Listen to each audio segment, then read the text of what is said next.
Luísa e o conteúdo da nossa aula de hoje é linguagem, língua e gramática.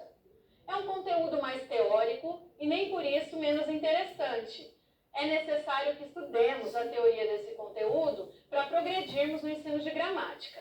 E para isso, pessoal, é necessário nos remetermos a um tempo bem distante, o tempo dos homens das cavernas, que tinham ali uma linguagem extremamente recrudescida, extremamente simples de comunicação.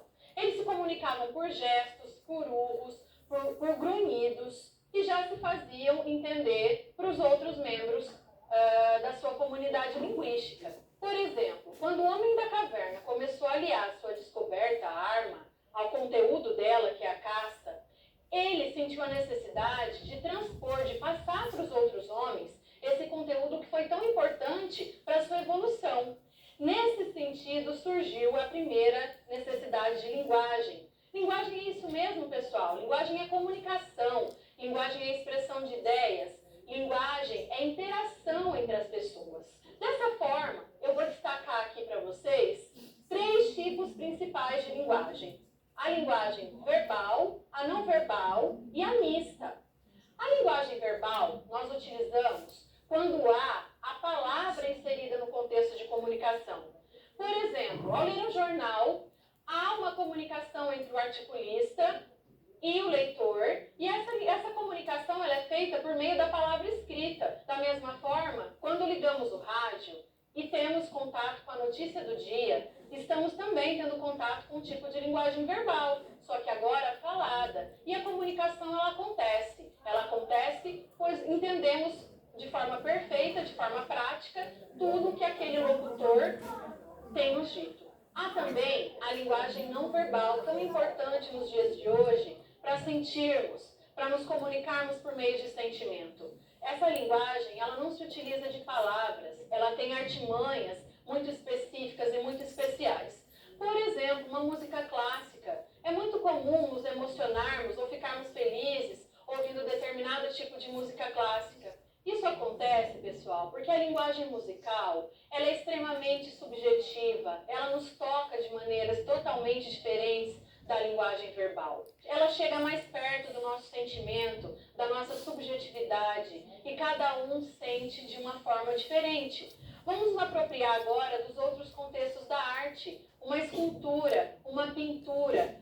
Esse tipo de comunicação existente na arte, ela é totalmente subjetiva. Ela nos provoca sentimentos diferentes de ser humano para ser humano, ok? Da mesma forma, temos a linguagem mista. A linguagem mista, ela tem esse nome justamente porque ela acarreta ali a mistura da linguagem verbal e não verbal. Essa linguagem também é chamada de linguagem híbrida. Por quê? Porque é necessário que tenhamos o conteúdo da palavra, seja ela falada ou escrita, e também o conteúdo da imagem. Vamos pegar como exemplo uma HQ. É tão importante aliarmos o conteúdo verbal e o conteúdo não verbal para termos ali uma sensação de aprendizagem efetiva. É impossível a gente entender um quadrinho só com os balões escritos, da mesma forma, fica uma linguagem extremamente limitada, um conteúdo extremamente limitado, se a gente simplesmente apaga os balõezinhos de um quadrinho. Da mesma forma, temos a linguagem jornalística. Imaginemos um contexto em que estejamos assistindo um telejornal. Esse telejornal, para ele ser compreendido de forma efetiva, é necessário que tenhamos contato com as imagens produzidas e também com o conteúdo verbal, falado geralmente por esse jornalista. Nós temos aqui um belo exemplo de uma linguagem mista.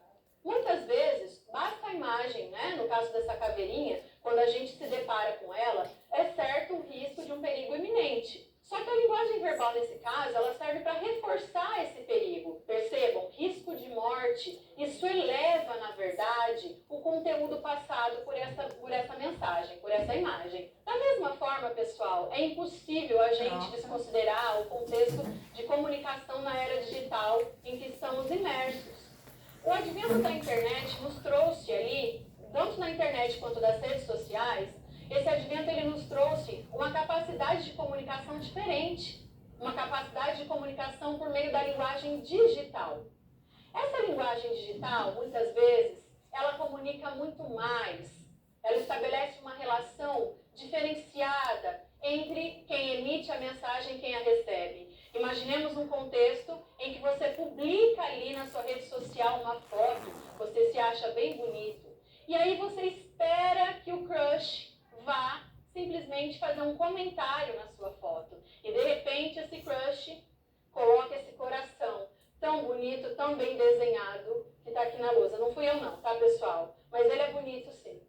Bom, essa imagem, ela acaba por transmitir um conteúdo muito mais carinhoso, muito mais efetivo. Ela comunica muito mais, por exemplo, do que se o crush tivesse apenas escrito uma frase bonitinha para você, não é verdade? Hoje nós temos um tipo de linguagem muito mais aprimorada, né? É a linguagem feita por meio de códigos. Esses códigos são espécies de convenções, de leis combinatórias, que todo mundo de uma comunidade linguística acaba utilizando. A língua portuguesa é o código utilizado por todos os falantes lusófonos, ou seja, todas as pessoas nascidas em países cuja língua portuguesa é a língua oficial, ok? Países como Portugal, São Tomé e Príncipe, Macau na China, Angola, Moçambique, todos eles falam português. Ah, professora, mas é um português diferente do português falado no Brasil. Em partes, pessoal. A língua, ela carrega consigo construções sociais, históricas, culturais de um povo. Nós não podemos desconsiderar todo o processo de colonização do Brasil. A língua portuguesa trazida pelos portugueses no descobrimento, ela se mesclou, se misturou com várias línguas indígenas, com a língua dos negros que foram escravizados e trazidos de forma tão brutal para o nosso país, ok? Então houve essa mescla, e o que é muito natural, essa mescla ela é fruto ali de um contexto histórico, cultural e social, o qual nós estamos imersos, inclusive, até os dias atuais, ok? Da mesma forma, eu não sei se vocês sabem, mas nós temos um segundo idioma oficial aqui no Brasil, que é a linguagem brasileira de sinais, Libras, mais conhecido como Libras. Pessoal, desde 2002, Libras foi entendida pelos falantes de língua portuguesa enquanto também uma língua oficial.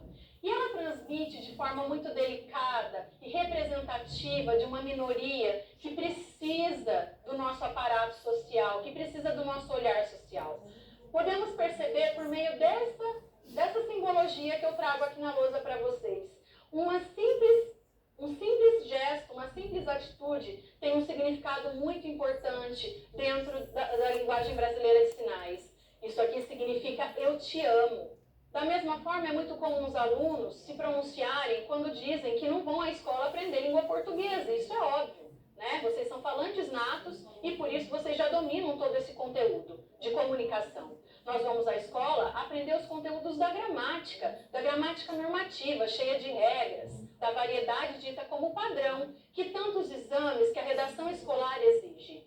É para isso que serve a gramática, porque o contexto de comunicação ele já é dominado por todos nós, falantes imersos numa comunidade linguística de falantes de língua portuguesa. Então, pessoal, o conteúdo da aula de hoje foi linguagem, língua, gramática. Vimos questões pertinentes à área da comunicação, a código, língua portuguesa, Libras, que foram tão importantes para o nosso engrandecimento linguístico aí com relação a esses assuntos. Foi um prazer estar aqui com vocês. Se for necessário deixar um registro da aula, fiquem à vontade, batam uma foto. Muito obrigada pela atenção de todos.